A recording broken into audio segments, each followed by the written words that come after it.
Good morning. It's Monday, September 20th, 2021. I hope you are all well. Um, I got up a little late, did my workout late, so my hair is like crazy wet. Okay, so this is a chat about manifesting and about. I wrote the topic as what did I put the topic as? Oh, good dearie. Guilt and also having guilt with it, and also when you get the back and forth and cognitive dissonance is sort of what that is. But then as I was walking down the stairs, I went upstairs quick to grab my coffee, and it just sort of popped in my head to also talk about yesterday on the live psychic question. 2 hours. It was long yesterday. Someone said, should I keep doing this or am I deluding myself? And we're talking about manifesting. And I thought, and I came down here, I was like, yeah, like, is it? I always play the devil's advocate. So whenever my friends would ask me things or whatever, I'm like, okay, so like, let's go with like, if it's the worst case scenario, let's go there. So it's like, are you happy where you're at? Are you happy? Probably not. You're not satisfied. You're not fulfilled. You're not enjoying where you're at, or you're feeling stuck, or whatever it is you're feeling. Because you wouldn't be looking at manifesting videos if you were happy and you were satisfied. So my question to you is, with all of the negative talk and with all of the I'm not good enough, aren't you deluding yourself that way? Isn't that a giant delusion? What have you got to lose? Like, so this woman was talking about manifesting a man that she loves, or she's wanting to be with. So she's not with him now. So even if she persists in her mind, like, he's mine, it's done, we're together, not worried about it, it's going to happen, I'm going to keep going off my day because this is all coming in. What have you got to lose? Maybe in the meantime, while you're building up your self-concept and how good you are and how wonderful you are, and reminding yourself, instead of deluding yourself to thinking that you're worthless and you're not good enough and all of that, maybe somebody better comes along and you're like, oh, maybe the delusion is that you can't get better than that person you're already aiming for. So to me, in trying to improve your life, if it means just doing some affirmations and talking kindly to yourself, are you really losing out? Like, are you thinking that maybe, I'll tell you a thought I used to have because of trauma and like a lot of verbal and emotional abuse that I received growing up. And this person, who always made me know what a piece of shit I was, said to me, you don't really think I think that about you? Because she would always call me a bitch. And I thought, well, I don't know, because I hear it all the time. And I actually was of the mindset that somehow I really was this awful, evil, terrible person, and the world just hadn't figured it out yet. And I was just really good at hiding it. It was just this really giant mind fuck. Pardon my French, sorry. Pardon my English. It was not anywhere near French. I think I would have said, oh, I don't remember what it is. I know what shit is in French, but anyway. Our minds are powerful. So when I'm talking about this stuff, I wouldn't be teaching you something if I didn't really believe in it. I never took a job. When I came to New York, I came as a traveler, and I always just worked like as a traveler. I never took a permanent position anywhere, because I always said I would never take a permanent position that I didn't feel comfortable having my family be admitted to that hospital. Doesn't mean I think all hospitals are terrible. It was just, it just kind of went that way, that direction. I think staffing could be much better in New York. Okay. So we're just going to go there. And I'm pretty sure any nurse would agree with me on that one. Hi, Glitterbee. So that's not about today. Today is, so what if you're getting into this place of doubt or this place of guilt? Like, is it too much for me to ask that? Like, or Or do I have a right to feel really good about myself, especially when you come from like a family that's pretty toxic? And I know if I felt this way about guilty about manifesting the life I wanted, that there's other people that feel that way. I know that religions can impose that on you. I used to listen to people be like, I don't want to pray for, and praying is essentially manifesting. I don't want to pray for a parking space. And I would always say, like, if God is the Father, if you want to put it into a patriarchal or parental figure type form, or you say divine parent, right? Would you ever look at your kid, and maybe you don't have kids, but would you ever look at your kid and say, no, you don't get a parking space today that's close by. I'm going to make you go all the way out there just because. Like, no, you would open it up and be like, of course. Would you ever be like, the idea of suicide also kills me when people go like, oh, they didn't make it over into heaven. Yes, they did. Would you ever look at your child and see your child broken and weeping and aching and say, like, don't come home, you don't deserve a hug, you don't get it? No, you would hold your arms out and weep with them. So the things that religion, that just like maybe like, sorry, the things that religion have imposed, they're just wrong. It's like when I heard when I was 13 years old, when I walked in the chapel, they're getting it wrong. They're getting it wrong. When you feel guilty about wanting a better life or to be happy or to love yourself more, I don't know why I'm getting so emotional. Sorry. You shouldn't. Maybe some of you are feeling this. You shouldn't. You should want and you deserve all the good that life has to offer you. Sorry. I don't know why I'm crying. This is so weird. You deserve all the life that has to offer you. You should never feel guilty about wanting something better just because your family subscribes to something. Like, when people are overweight, sometimes they like, if someone is not necessarily as overweight as they are and they're trying to improve their health or whatever, be like, oh, well, and like throw out all this information about, and then like you're supposed to feel bad about wanting to be healthier or have a healthier. Stop it. That's their journey, your journey. You focus on you and you do you. Okay. Now, what is cognitive dissonance? Here's an example of it, not in the mind, but just like in real world observation.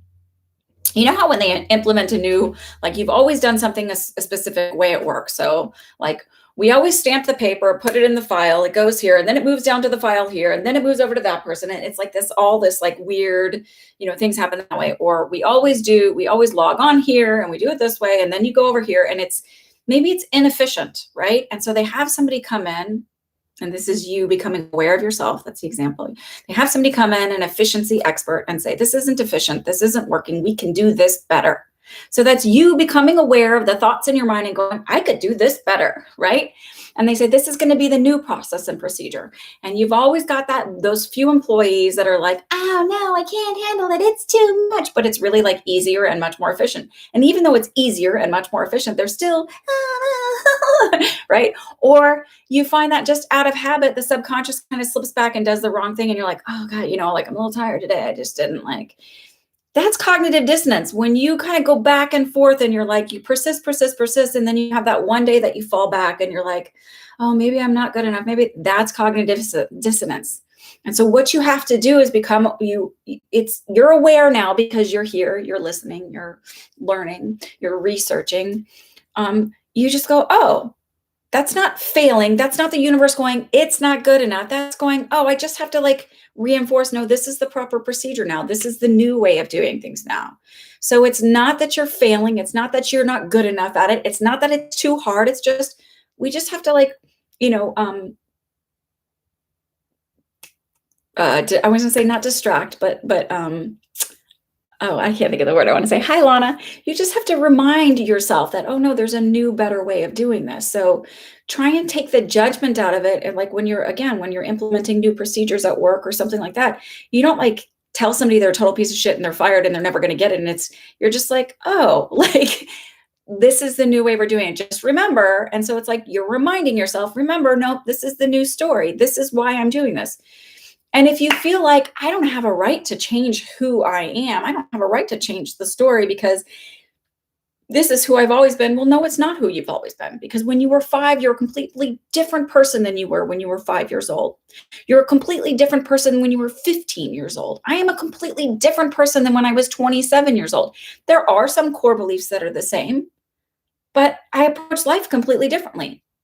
And it makes sense because I've had so many experiences that have like given me wisdom and insight that I didn't have before. I was thinking about this patient when I worked in the ER came in and miscarried, and it was a 15-week-old baby. And 15-week-old babies look like babies. They don't have, their skin is still see-through, and they don't, their eyes are fused shut, and they're the fragile little beings, and they are not compatible with life. But I don't think I approached that moment with enough empathy and with enough compassion, even though I had come from postpartum. I think I probably could have done better. And I was thinking about that. I'm not the same person. I would approach that completely differently now, especially given that I've had children, and it gives you a totally different perspective. So try and be gentle with yourself. And instead of holding yourself to an old standard, say that it's okay to move on. It's okay to create. It's okay to want more.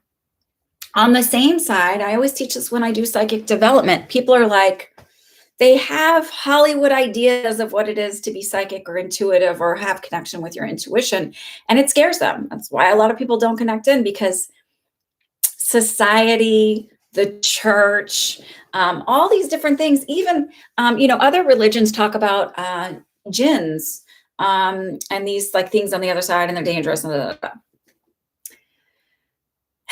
But praying to God is you sending the message, and your intuition is receiving the message from source, from higher power, from collective, whatever, from the server, whatever you want to call it, whatever makes you feel good about it.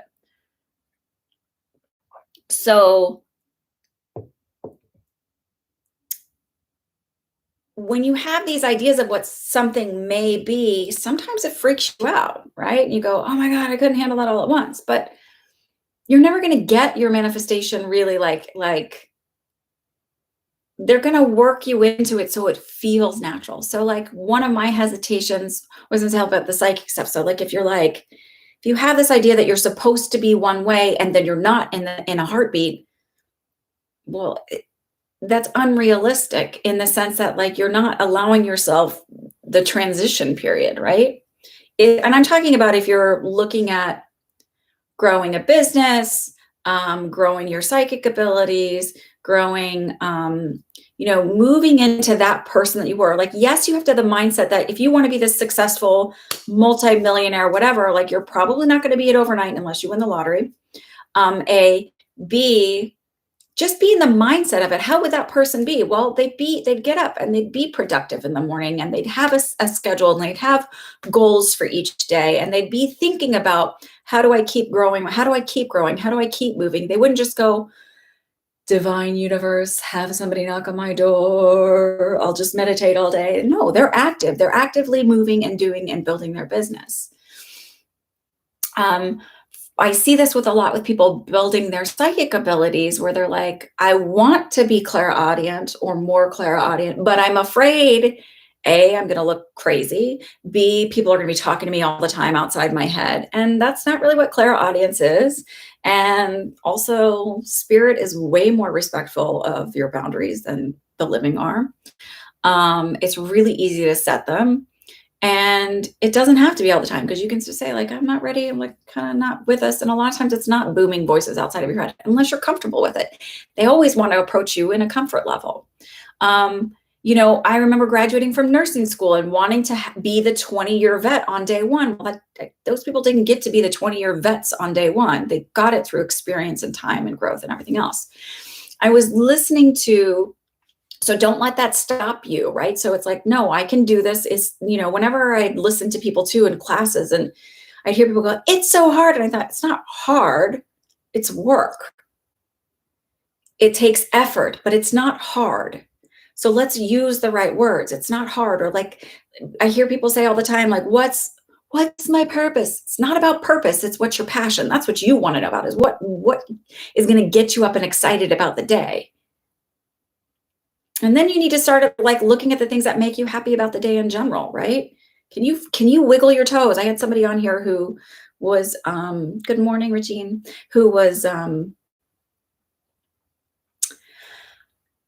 bedridden. And I thought I should have said, which I always used to say, is like, can you wiggle your toes? Because if you can wiggle your toes, I promise you that I took care of a ton of kids who were unable to wiggle their toes. And I bet they would have felt amazing if they had the chance to wiggle their toes. Find gratitude in what you have instead of looking at what you don't have. And if you don't like if you don't feel like it's enough or whatever, then manifest it differently. So when you get to that point and you feel like, I keep hearing like, oh, I don't know, and you go wishy-washy, persisting is about reminding yourself that you've chosen a new, more efficient way of being. And that's okay for you to choose a more efficient, happier, easier way of being. Just because somebody else isn't choosing that doesn't mean you don't have the right to choose it. Is your old belief system serving you? Probably not, because you probably feel like garbage, or you probably feel like it's not enough, or I'm tired of struggling, or whatever. So what does it hurt to try the new belief system? What does it hurt to try and reprogram it? What does it hurt to try and manifest differently? The worst you're going to get is being exactly where you're at right now and spending a little time feeling good about yourself. It's the worst you're going to get. You can't succeed without trying. You can't be a success. You can't have a win without trying. So that's where I'm kind of saying this. Like I hear people say like, oh, but what if? What if you don't? You're just where you are. Change can be scary, but it can be really freaking cool too.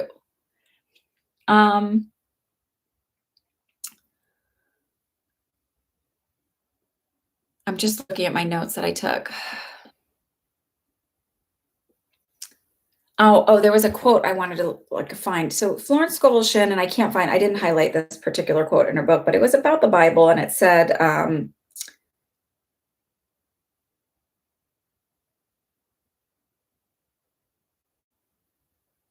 here, wait, I must have popped through this one.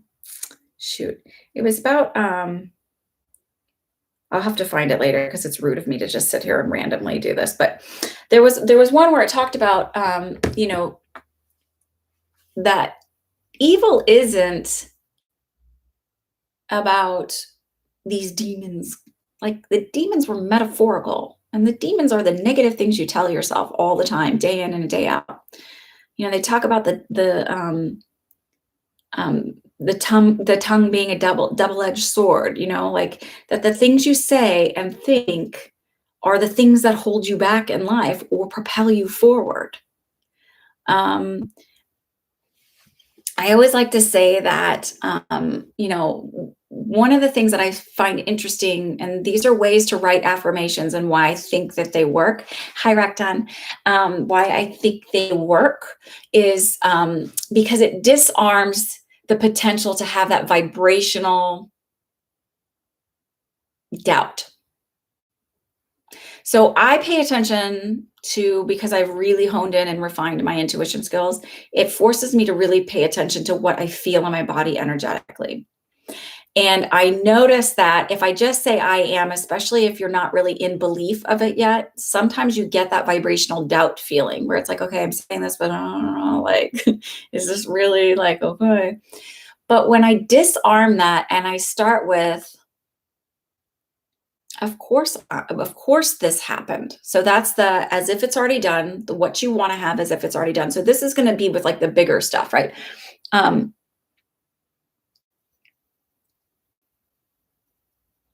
So, okay, so I'll talk about that in a second. So I always say like, so of course I have 1,000 subscribers, right? Yeah, of course I have that because I am, whatever, right? So it's, of course, what you want done, that is, if it's already done, of course that happened. Of course this came to be. Of course we ended up together and getting married. Or of course he ended up being my boyfriend, because I'm amazing. I'm unique. I have something that nobody else has. Like all of those things that you might say. I'm beautiful. I'm smart. I'm funny. Like we have a connection. Okay. So you wanted to know, Micah wanted to know, how do we know if that delaying manifestation was from our fault, or if it will come in the right time? So here's how you know it's your fault.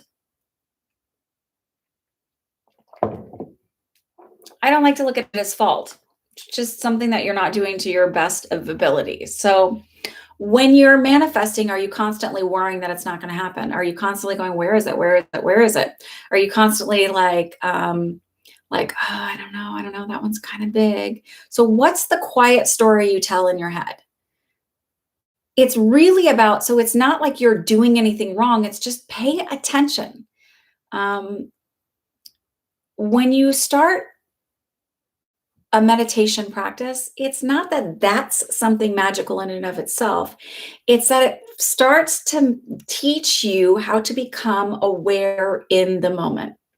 But you don't have to sit for 20 minutes or 30 minutes or an hour every day and be silent and pay attention to your breath. You don't. What you have to do is decide that you're going to be present in the moment. So I've talked about this, like the biggest, I was thinking about mirroring and like how what it is that creates in front of us is our belief system, not who we are as a person, but what we believe to be about the world and about ourselves. That's what comes up. So if you don't like what's coming up, if you feel like, oh, what I wanted hasn't shown up, or it showed up, but it showed up kind of wonky. Okay, what do I still believe? What am I telling myself quietly? Be honest with yourself. It really requires you to be like raw and honest and real with yourself. Am I still getting up in the morning thinking, I don't know if I'm good enough for this, or just pay attention to your thoughts. That's how you know. It isn't magical. It's like, that's how you know if you're keeping it away or if it's about timing. If it's about timing, it's like you've gone on about your business. You check off the list of all the things that your to-do list for the day, and you're doing your other things, and it's still not here. Okay, cool. It'll be here when it's here. Like if you're relaxed about it, that's how you know it's about timing. But if you're kind of like, oh, it's not here yet. What else do I need to do? You're holding it back. Am I not doing enough? Am I not thinking the right way? When you're hemming and hawing and worrying and questioning and like, oh, stressing out about it, you're keeping it away. That's how you know. That's how you know. I realize that my numbers don't pile up and I haven't been hitting the right things because I was afraid of being seen. I was afraid of being fully embraced. I was afraid what that meant for my life. Oh my God, am I going to start having a million clients? Do I have time for this? Oh my God. We have all kinds of reasons for why we hold stuff back. So my question for you is, are you willing to really look at yourself? That's the shadow side. That's the stuff that's holding you back. That's what it means to be in the dark night of the soul. No, you're just willing to look at yourself. It's not this big, quit putting the big story with it. Okay, can I be honest with myself? Can I be honest about, and it's not about judging yourself. It's like, am I really making the effort? Do I really have some stuff that's still there that needs to kind of be like pushed away? Am I really believing that this is possible? And then I want you to really be honest with yourself and look at the things that I've manifested that just seem to like happen. And what did I do differently?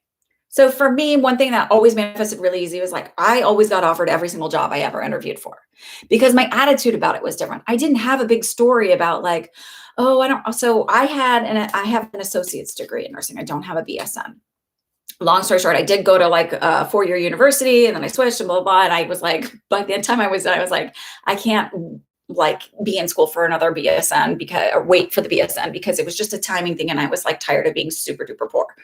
But when I graduated and then I first went to Austin. And then when I went to Houston and I was applying at Texas Children's, a lot of the descriptions said BSN required. I didn't have that. I didn't blink an eye. I didn't go, oh, I'm not qualified. I thought they need nurses. They've got me. I'm great. I'm the one. That's it. That's it. In fact, I called them up. I didn't think like, oh, they're not calling me because I didn't have an ADN. I thought, oh, they just must not have gotten my thing. I'm going to call them up and remind them. And they didn't. They didn't get my application online. You know, it was still kind of new to do that stuff online, so everything's a little weird. And they were like, oh yeah, I said, I'm going to be there this weekend. Would you like to interview me? I didn't go, is it possible? I was like, here, let's do this. And I didn't worry about it. I didn't hem and haw over it. And I got offered the job. Now, I had to like wait for background checks in different states and everything else. And I had to wait for like all of their procedural stuff before I could go and, you know, start the training and everything. But I didn't, that's how you manifest stuff. You just decide it is, you know it, and then you don't deviate from it. You just process, okay, this is going to happen. I'm not worried about it. And I don't go like, is it coming to me? Is it coming? Don't worry about it.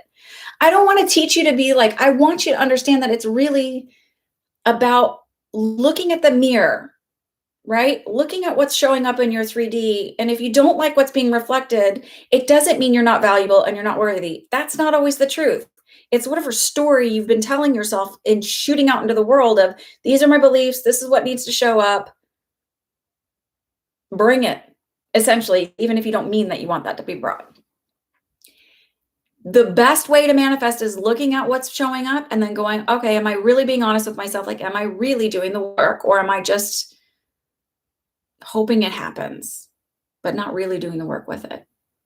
I see that. You see it a lot, right? The help seekers, help rejectors in your life, you know, the people that come to you and they're like, oh, my life is so terrible. Everything's terrible. Oh, I just want to be happy. And then you're like, okay, well, or you're like, oh, this job sucks. And like, you all have friends like this. Maybe you're this person, right? And then like you make suggestions or you like try and help out and you're like, oh, well, there's this job opening, there's this, and they're like, oh no, it's like, oh, I can't do that. And then they just want to keep complaining. So do you want to keep complaining about what's going on in your life, or do you really want to do it? And if you really want to do the work, it's not about like there's one full magical answer. It's like really looking and observing and seeing what's going on. Rockdown, I'm struggling to buy a house. Okay, so first of all, what's following I am? This is exactly how you start to like really look at what's going on. I am struggling. Stop saying that. You keep creating more of that, right? I'm struggling to buy a house. I saw my mom seating in a lawn of home, which she liked. Still, it's stuck, but I am trying. Okay, so I am struggling. I am trying. What is the key to manifestation? It's done. It's done. Anything that's happening in our 3D right now is actually an earlier manifestation. It's an earlier thought we had that's come to fruition. So when people, and this is like a clear way of understanding it, when a drug is created or when a car hits the production line and they're like, here's the new car with all the changes, or here's the new phone with all the changes, that's the 3D, but it manifested in somebody's mind months or years prior. They didn't go like, oh, I don't know. Like, they put the plan into place. Here's my car. It's done. Now, you know, like some other things have to make it happen to like come to fruition, but it's done. Here's the design. That's your I am. That's your affirmations. That's your self-concept. Here's the design. It's going to come into play. And I'm going to start doing the things that I need to do to get it to come into play. So I'm going to start behaving like somebody who feels confident. That means like somebody who feels confident, even if they're schleppy, they walk with their shoulders back. They walk with their head up. They're just like, they own it. They energetically exude it. They don't like kind of like shunt over and like walk like this, right? Even if you don't feel it, like walk, do the Superman walk or the superhero walk, shoulders back, chest up. You automatically feel better. What do they talk about? The Superman stare? I don't know if there's a TED talk about that. You just automatically feel better and more empowered. So my sister and I used to do this test. It's like stupid, but open your eyes like you're smiling. Think about what your eyes do when you smile. They open wide, they get bright. So like try and keep a straight face, but do smiley eyes. Like it's near impossible and you end up feeling stupid and laughing at yourself and feeling better. Do the things now so that you would as if you were already that person. Pretend, imagine, make believe.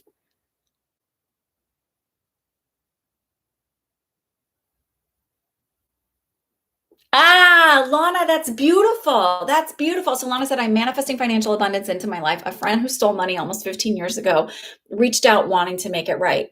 Money will come to you from different places, especially if you let go of the anger of it. It's like my daughter got, she I have financially taken care of people before and I haven't seen a dime of it. In fact, I didn't even really get gratitude for it. And I'm like, whatever. It's in the past. I can't hold on to that. Like maybe they'll make it right one day, but maybe they won't. Like, but I know that the universe will bring to me all the good that I put out will come back to me, and it comes back to me tenfold. It comes back to me in a kindness and a person willing to, like give me directions to stop and like help me with something. Like it doesn't have to be exactly what you think.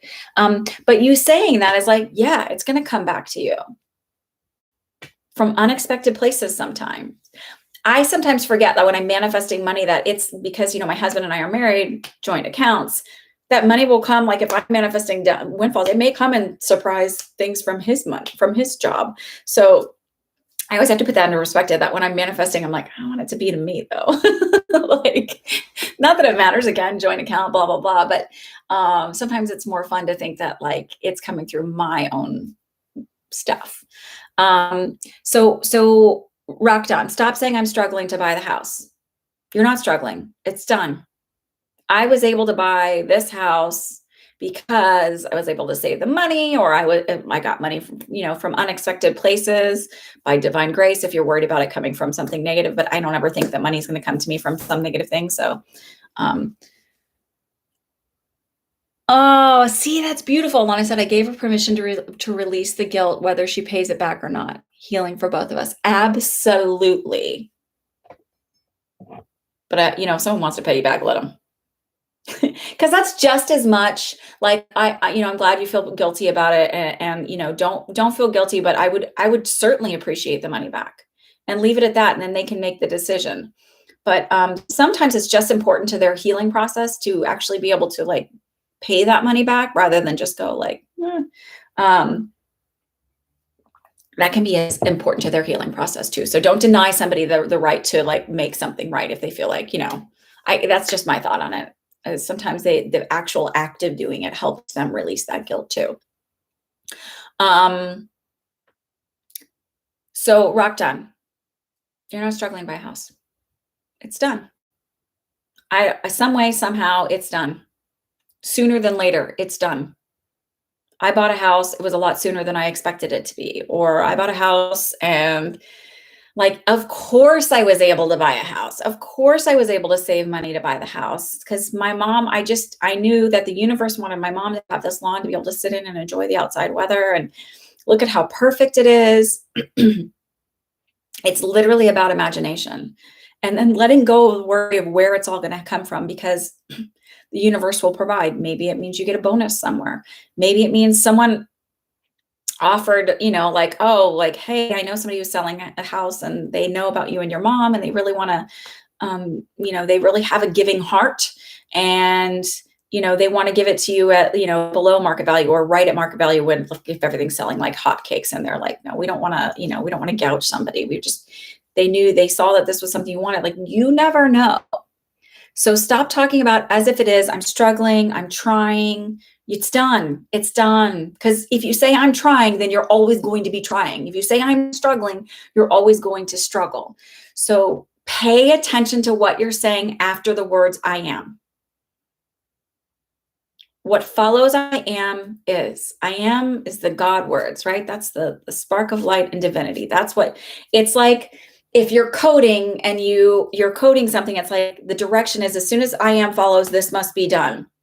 I don't know. I don't know how to code. So I'm just assuming that there's some direction. That's the words that says, as soon as this follows, this must happen. So as soon as you see this I am word, the subconscious goes, oh, okay, listening, on it. Done.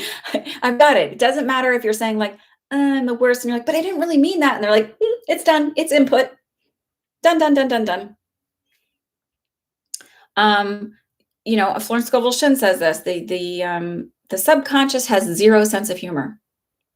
So stop joking about yourself in a negative way, because the subconscious doesn't get that. It's like a little kid. Till they're about 10 years old, they don't understand sarcasm. They don't understand what it is to be facetious. They just go, oh, really? And so it's like kind of crappy to like say something to them and then like have them not really understand that you're joking or not being serious, that that it's not a literal statement. Your subconscious doesn't get anything other than literal.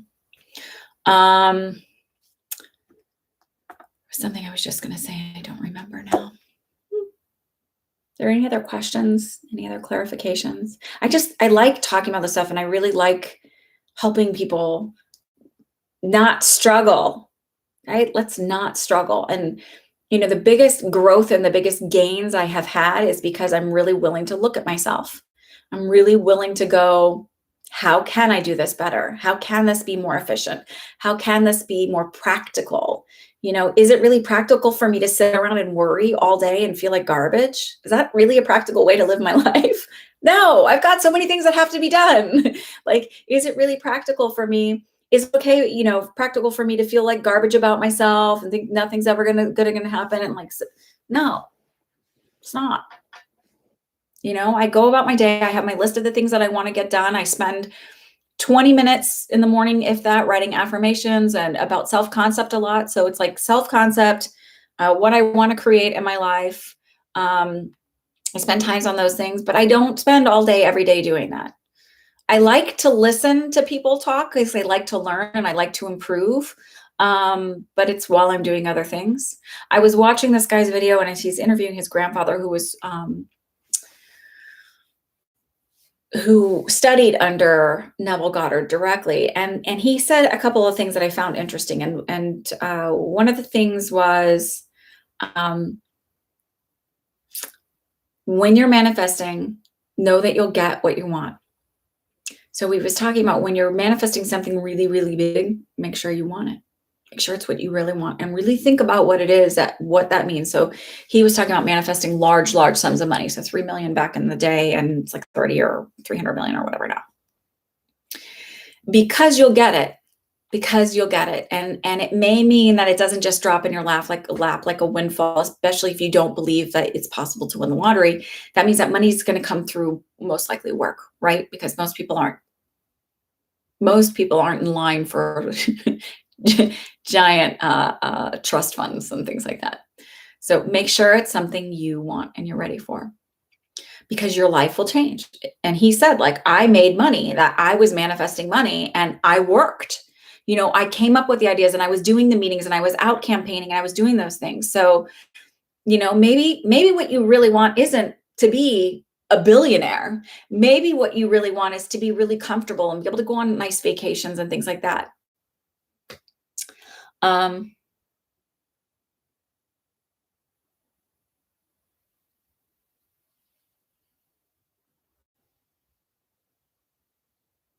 Oh, Pluto, these aren't psychic questions today. These are just talking about manifesting. So if you want to do that through manifesting, don't ask me how your family's going to react. Decide they're going to react supportive and be great. And of course, they would want me to have the best in life and the things that make me happy.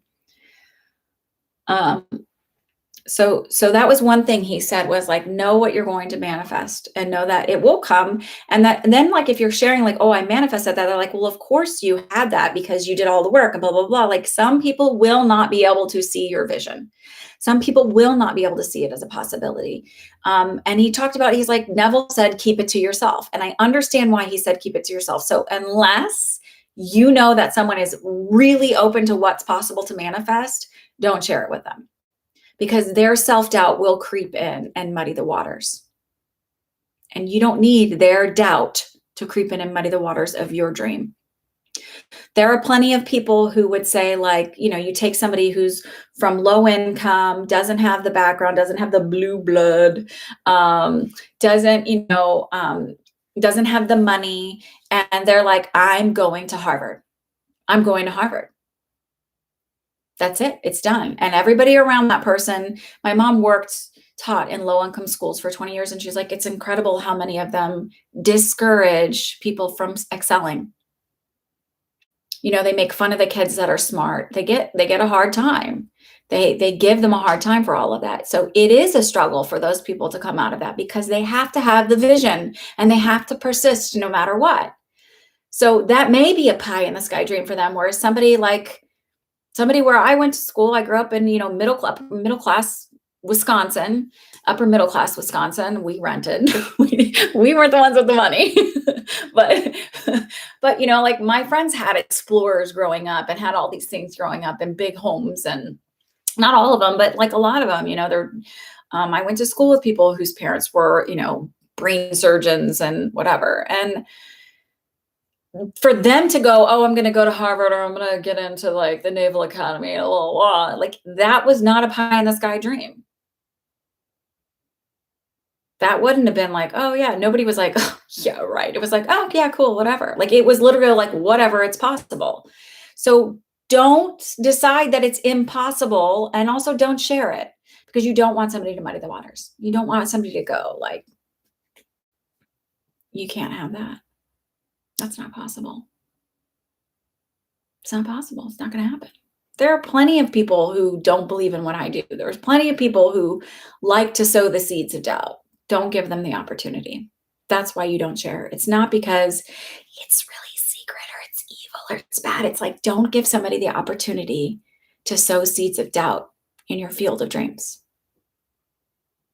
Don't let them in there. They're just weeds. You don't need their weeds. Okay?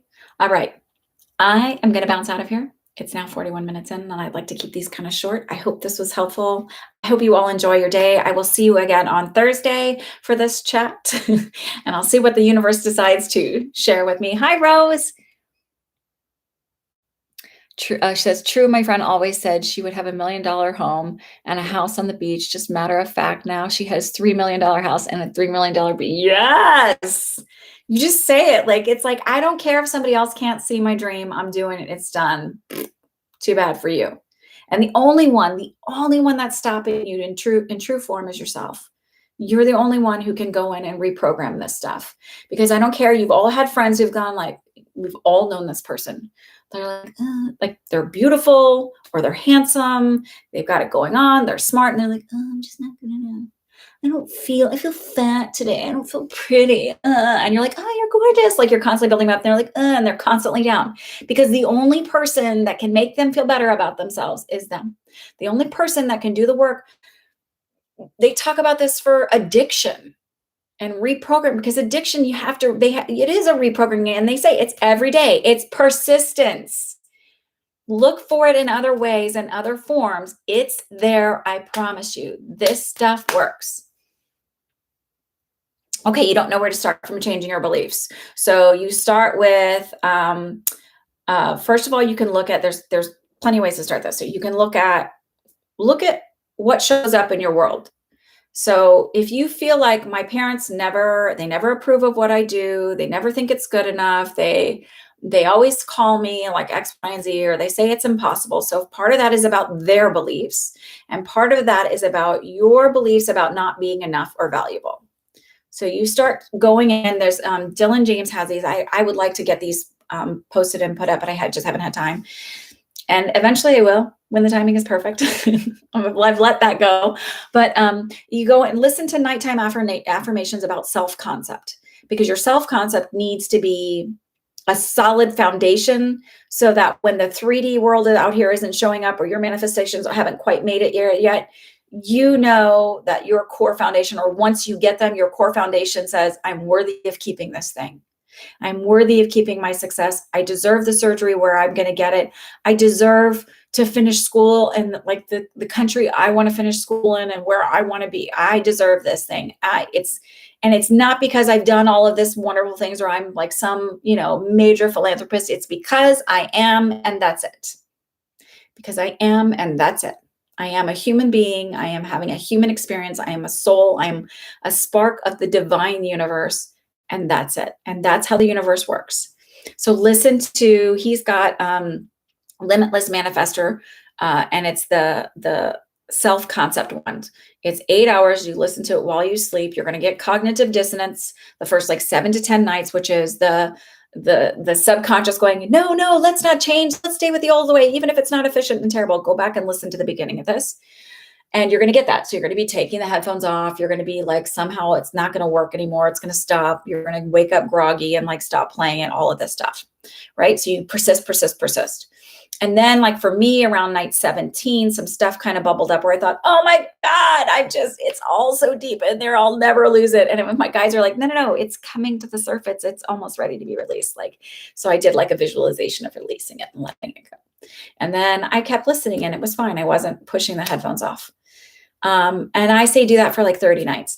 He says 21 to 30, do 30, do a solid month of just listening to that. And don't go like, oh, I'm going to do the money one tonight. I'm going to do this. Don't do that. Do the same one because it's about consistency. That's how you get muscle memory. When you learn a new piece, you keep playing the same thing over and over and over and over and over and over and over and over till eventually your fingers just do the work and you're not even thinking about it. And you're like chatting around and you're like, oh, whatever. Yeah, this is so great. If you watch any professional musician, go to a concert, they like can sit there and play and they're just like, yeah, whatever. And you're like, how do they do that? Because they've practiced like crazy. They have played it over and over and over and over where it's playing in their head at night. Surgeons could probably do surgery at night. So I'm so glad you're bringing sunshine to my day. Thank you, Rose. So start with the affirmations and start with the self-beliefs. And then the other stuff starts rolling in where you're like, you either don't care anymore if they support you because who cares? This is what I'm doing. Like, I deserve this. Like, I don't care anymore if people that are close to me support. Like, I don't need their permission. I don't need their validation because I give myself permission, because I value myself, because I have validated myself, because I accept myself. And if somebody else doesn't, too bad for them. They're missing out. Like, I don't care anymore. And it's a really good place to be.